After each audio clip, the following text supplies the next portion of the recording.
Good morning. Today we have a Lincoln Navigator. This is the top line model, and please note the absence of badges, which I actually really like.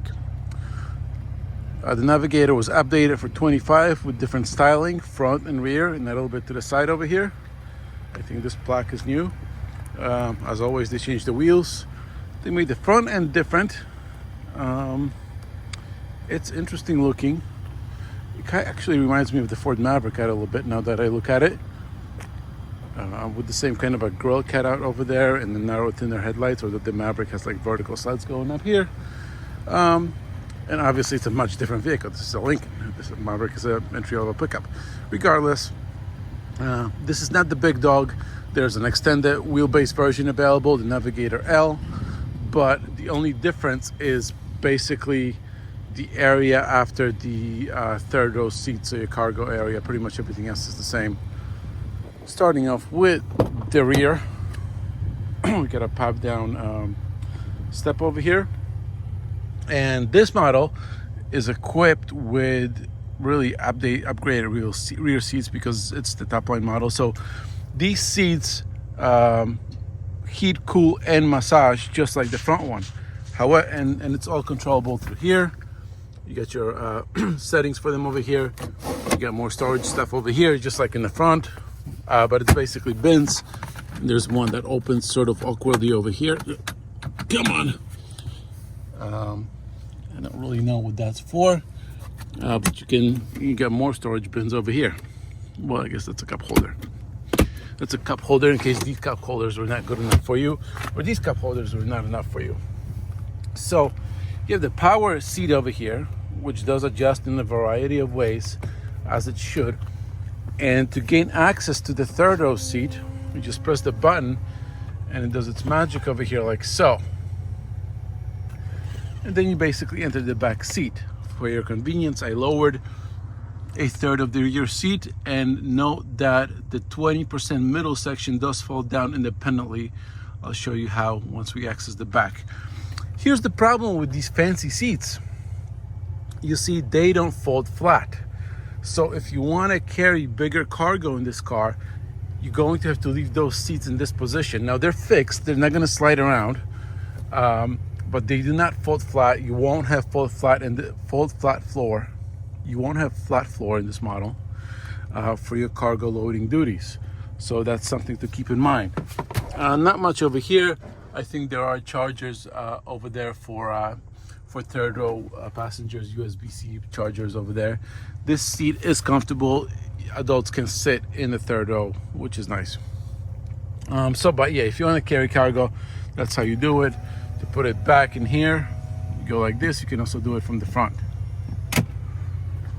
Going to the back, nice feature here, which I like, is a split tailgate. Basically, it allows you to throw stuff over here if you need more access. You press this down like on the Range Rover. This is great if you're a skier and you need to put your boots on. This makes a very handy bench over here. There's a little cubby under there. This can also be removed and put under here, but this is basically just like a cargo partition, or you know, second floor or a story to put more of your stuff in. That seat folds is power folding. The buttons are over there. You got an outlet over here. You got a 12-volt socket and more USB-Cs. And yes, this the third row folds power-wise, obviously, and you just close it all from here. And you can also remotely open the top and the bottom. Going inside, this is when things get tricky. Again, this seat super comfortable-ish. It's super comfortable, but it's going to take you a while to really find your perfect place for it. There's a lot of adjustments. I don't understand why they have this divided in two of your legs with separate controls for this one. Most people don't have different length legs, but these are adjusted separately. Just window controls over here and door locks, not much else. Getting in is where you get a little bit of controversy thing. You see what Ford did here is they created this big screen. It goes all the way across.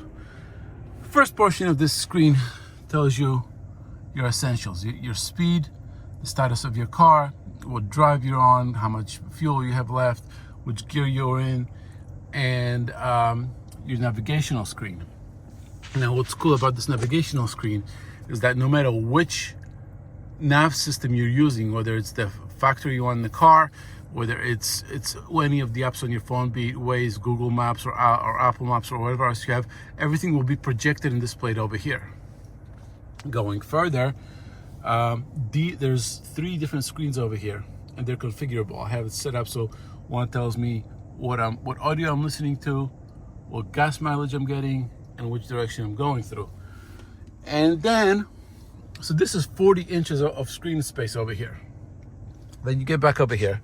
We'll get to that screen in a second.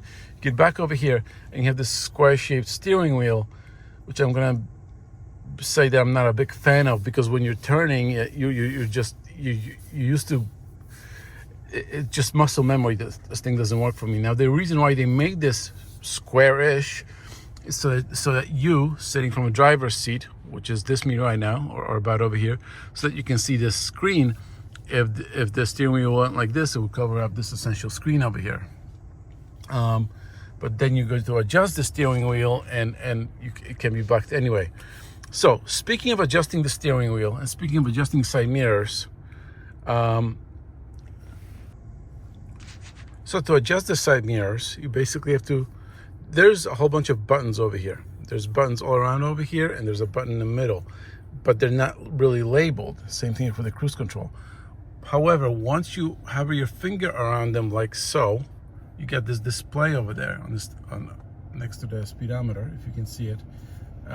And it tells you where your finger is and what each one does. So to adjust the mirrors or the steering wheel, you gotta go into here, and then you select which mirrors you adjust the steering wheel from here. You go to your left mirror over here, and then to adjust this mirror, you basically have to use these buttons over here, which is kind of crazy. And then again, you have to look over here as to what you're doing. The reason why that's not working for me, for instance, the mirrors don't tilt themselves when you put the car into reverse. Now, if I were to street park, I want this mirror to tilt. Granted, I have cameras, but I still like to use my mirror to see where the wheel exactly is in respect to the curb. And so I have to adjust this on the fly. I have to go through this setting to get to it, to really do it. The default setting is for the audio. The default setting is for volume, up and down, or for changing radio station, or for speaking to the thing. You have to go over here to get right mirror or left mirror, pedal adjustments, and the steering wheel adjustment, or to power fold the mirrors. Crazy.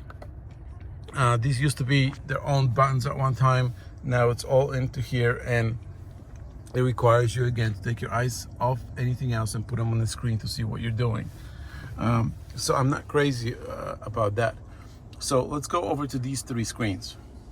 You have this option over here, and you can select whatever you want into them. So I can just drop and drop this over here, and now I know what tire pressure is in each corner. I can throw the weather over there, which will tell me that it's nice 17 degrees here in Boston. And I can drop a clock over there too, and basically get the idea. You have these 3 choices of things of what to, the 3 screens with apparently 6 choices of what you can put, which widget you can put up there. Again, it's a novelty, this screen. I wouldn't call this a luxury item. It's to impress your passengers, maybe. It's cool, I don't know.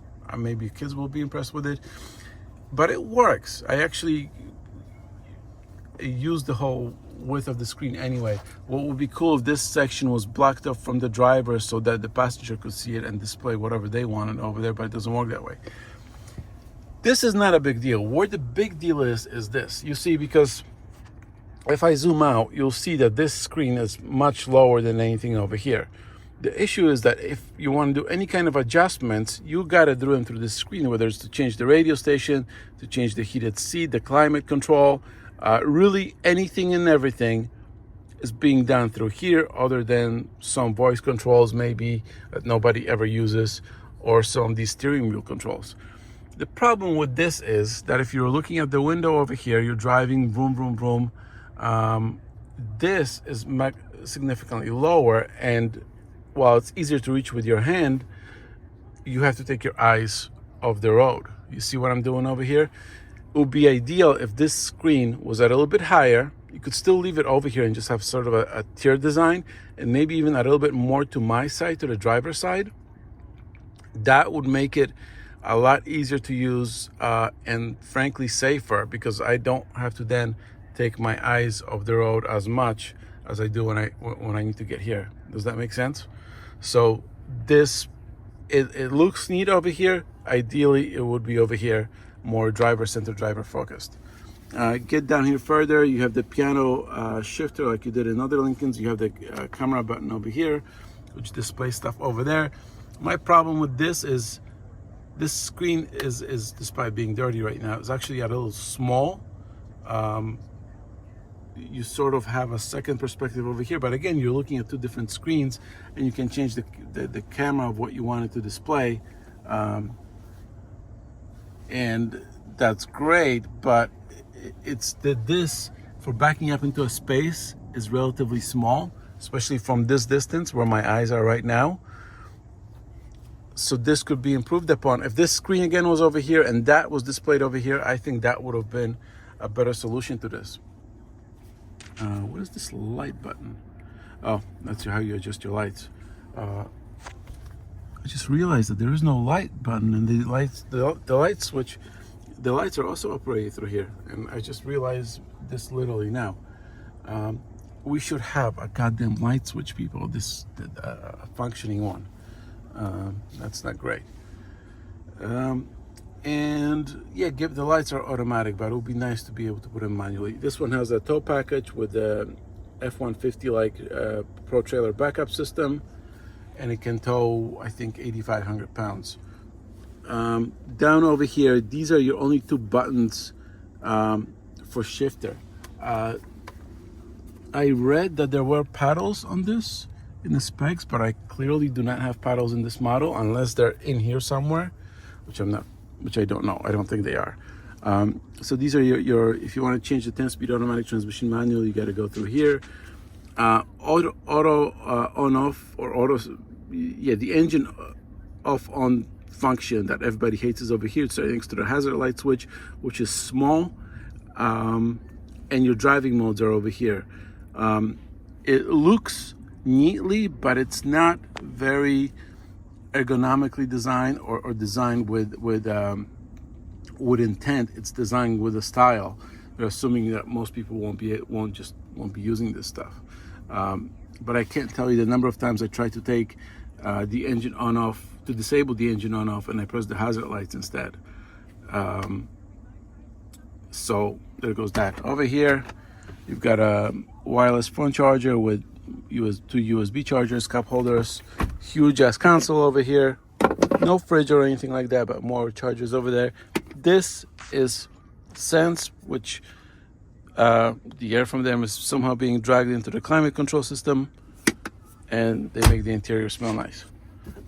Notice they get routing for cable over here in case you plug something over here, but you still want to have it out here. And that's always a nice feature. But this is very F-150 like. What I would like to see on this is the F-150 has that one big drop over here that increases visibility a lot. The Expedition or this Navigator do not have it. It would be a nice feature. Otherwise, this thing drives great. Plenty of power, plenty of torque, ridiculously comfortable. I'll flip this around. Big sunroof. Oh, you get a nice view of my hand. Big sunroof. Great seats back there. It's great for 4 large people. If you want to have more, you can have 3 on that bench over here, or the lower models have 3 across bench available for a total of 8. This one is a 7-passenger, but it's really, honestly, it's designed for 4. 3.5 liter V6 EcoBoost, 440 horsepower, I want to say. Something close to the Ford Raptor numbers. And that's about it. Super comfortable, not best looking vehicle. I think the GM models outsell it substantially.